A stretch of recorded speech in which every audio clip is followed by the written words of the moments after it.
Hi, it's Ruth here. I also have an IELTS help page, but I'm becoming more interested in helping students with their academic English. So here we go, and today we're going to look at paraphrasing. Why do you need to paraphrase? Paraphrasing is an extremely important skill when you write English at university level. You don't want to copy other people's work. You want to take other people's ideas and make them your own.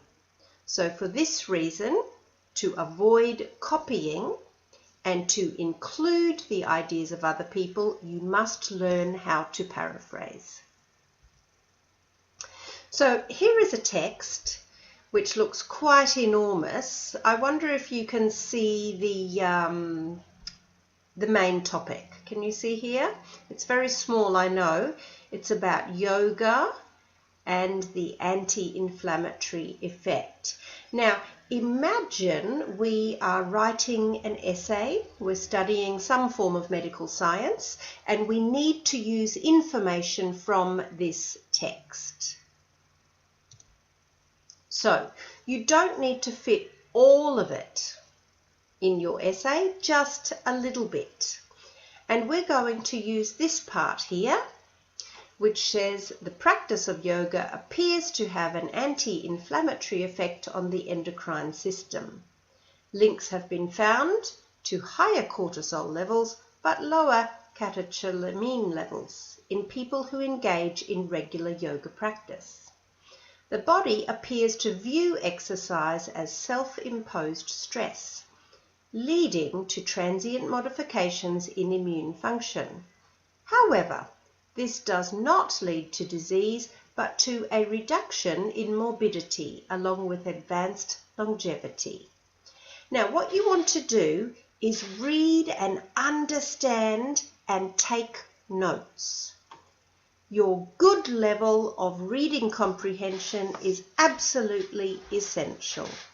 You also need to be a good note taker. For example, the first sentence says yoga appears to have, this red section.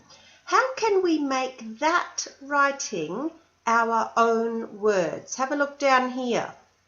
You could write, it is possible that yoga has an anti-inflammatory effect.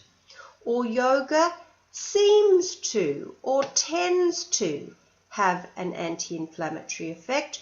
Or look at the last one. Research suggests that yoga has an anti-inflammatory effect. So any of them will help you paraphrase properly. You also want to take notes. Like this. Regular yoga practice. So I'm a student and I write on my paper, yoga done regularly leads to. Take notes, draw pictures, draw diagrams so you can understand the text. Did you see here? There are higher cortisol levels. So what do I write on my notes? Just an arrow up for higher and an arrow down for these levels here, which I'm not sure how to pronounce that. Let's say catecholamine levels. So can you see how I'm a student? I've got an original text and I am making notes while I read. Let's keep going. The body appears to view exercise as self-imposed stress. So here is the word stress. This stress leads to transient modifications in immune function. So can you see down the bottom here? Changes to, what does the word function mean? It means how the immune system works. Yoga also leads to not disease, rather a lower rate of disease, which is paraphrase of morbidity, and advanced longevity is paraphrased to longer lifespan. So as a student, you keep reading it and you take notes. Do you remember the main idea? The main idea was the practice of yoga appears to have an anti-inflammatory effect on the endocrine system. So you want to put that at the beginning of your paraphrase. Here is the paraphrase with a reference. In terms of inflammation, remember this word here? Inflammatory becomes inflammation. In terms of inflammation, yoga seems to have a positive effect. Even though cortisol levels might increase, catecholamine levels go down for regular yoga users. Yoga as a form of self-imposed stress causes short-term changes in how the body's immune system works. But instead of disease resulting, longer lifespan has been reported. I have not changed the meaning. I've just changed the expression. Paraphrasing. So what techniques did we use? I'm going to show you 5 techniques. Here are the first 3. Synonyms or parallel expressions. Appears to have becomes seems to have. Transient modifications becomes short-term changes. The next one was not in my paraphrase, but I'm going to show you. Sometimes it's a good idea to change from the passive voice to the active or the active voice to the passive.